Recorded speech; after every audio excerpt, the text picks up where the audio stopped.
Assalamualaikum warahmatullahi wabarakatuh. Perkenalkan, nama saya Nadifa Salsabila Alamsyah dengan NIM 11.056.20.11.0.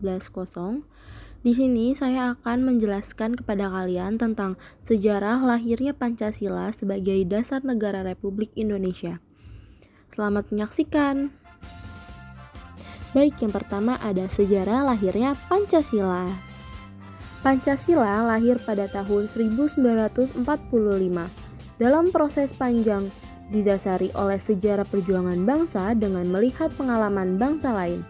Pancasila ini dipahami oleh gagasan-gagasan besar dunia, berakar pada kepribadian dan gagasan besar bangsa Indonesia. Proses sejarah konsumsinya Pancasila melintas rangkaian perjalanan yang panjang.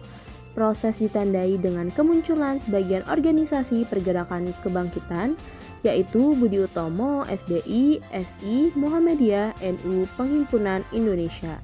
Pancasila dimulai pada masa persidangan pertama oleh Badan Penyelidik Usaha-Usaha Persiapan Kemerdekaan Indonesia, yaitu BPUPKI, pada tanggal 29 Mei sampai 1 Juni 1945. Kemudian rangkaian ini ditutup dengan pidato Soekarno pada 1 Juni yang menawarkan 5 prinsip dari dasar negara yang diberikan nama Pancasila. Rumusan Soekarno tentang panitia kemudian digodok melalui Panitia 8 yang dibentuk oleh Ketua Sidang BPUPKI. Lalu kemudian dibentuk Panitia 9 yang menyempurnakan rumusan Pancasila dari pidato Soekarno ke dalam rumusan versi Piagam Jakarta pada tanggal 22 Juni 1945. Dalam fase ini, pengesahan dilakukan pada tanggal 18 Agustus 1945 oleh PPKI yang menghasilkan rumusan final Pancasila yang mengikat secara konsensual dalam kehidupan bernegara. Kemudian dalam awal pidatonya pada 1 Juni 1945, Soekarno mencoba memberikan pendapat mengenai maksud oleh Ketua BPUPKI. Sesudah menyampaikan ulasan mengenai arti mereka, guna mempertegas tekad untuk mewujudkan Indonesia merdeka, Soekarno merumuskan pembicaraan mengenai dasar negara. Setelah itu, Soekarno menawarkan rumusannya tentang 5 prinsip yang menuntutnya pada titik persetujuan segenap elemen bangsa. Pada akhirnya masa perbandingan pertama, Ketua BPUPKI membentuk panitia kecil yang bertugas untuk mengumpulkan usul-usul para anggota yang di masa sidang berikut pada tanggal 10-17 Juli 1945. Nah, kemudian panitia kecil yang diresmikan beranggotakan 8 orang di bawah pimpinan Soekarno yang terdiri dari 6 orang wakil golongan kebangsaan dan 2 orang wakil golongan Islam. Kemudian tanggal 18 Agustus 1945, kesegapan yang terdapat dalam Piagam Jakarta tersebut diubah pada bagian akhir oleh Panitia Kepersiapan Kemerdekaan Indonesia yaitu PPKI.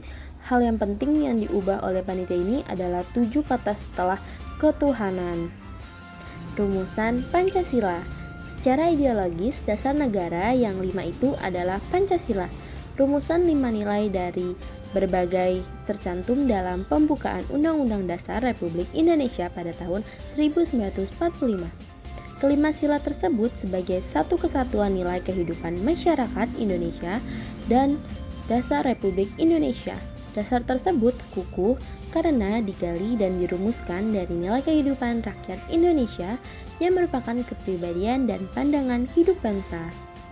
Selanjutnya di sini ada tugas badan ini adalah menyelidiki dan mengumpulkan usul-usul dan selanjutnya dikemukakan kepada pemerintahan Jepang, dipertimbangkan kepada pemerintahan Jepang untuk dapat mempertimbangkan bagi kemerdekaan Indonesia.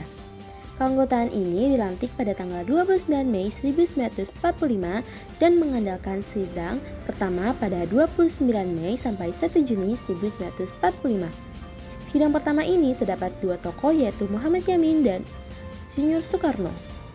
Dari uraian tersebut disimpulkan bahwa Pancasila sebagai dasar negara lahir pada tanggal 1 Juni 1945 yang dibandingi oleh Muhammad Yamin dan Soekarno. Pancasila dijadikan sebagai dasar negara sekaligus ideologi kebangsaan bagi rakyat Indonesia. Untuk lebih memberikan kepahaman tentang Pancasila, maka diterjemahkan dalam butiran-butiran Pancasila.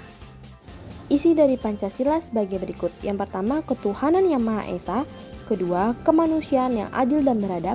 3. Persatuan Indonesia. 4. Kerakyatan yang dipimpin oleh hikmat kebijaksanaan dalam permusyawaratan perwakilan.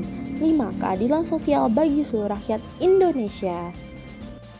Kemudian, yuk di sini kita akan mengetahui pentingnya Pancasila pada masa saat ini yang relevan dan konteks pada sejarah. Nah, di sini penting Pancasila dalam sejarah bangsa Indonesia menunjukkan beberapa hal, betapapun lemahnya pemerintahan suatu rezim. Tetapi Pancasila tetap bertahan dalam kehidupan berbangsa dan bernegara, serta betapapun apapun untuk menanti Pancasila sebagai ideologi bangsa. Tetapi terbukti Pancasila merupakan pilihan yang terbaik dalam bangsa Indonesia. Pancasila merupakan pilihan terbaik bagi bangsa Indonesia karena bersumber dan digali dari nilai-nilai agama, kebudayaan, dan adat istiadat yang hidup dan berkembang di bumi Indonesia. Sekian penjelasan sejarah tentang Pancasila dari saya. Kurang lebihnya mohon maaf. Wabillahi taufiq wal hidayah. Wassalamualaikum warahmatullahi wabarakatuh. Terima kasih telah menonton teman-teman. Sampai jumpa lagi. Bye bye.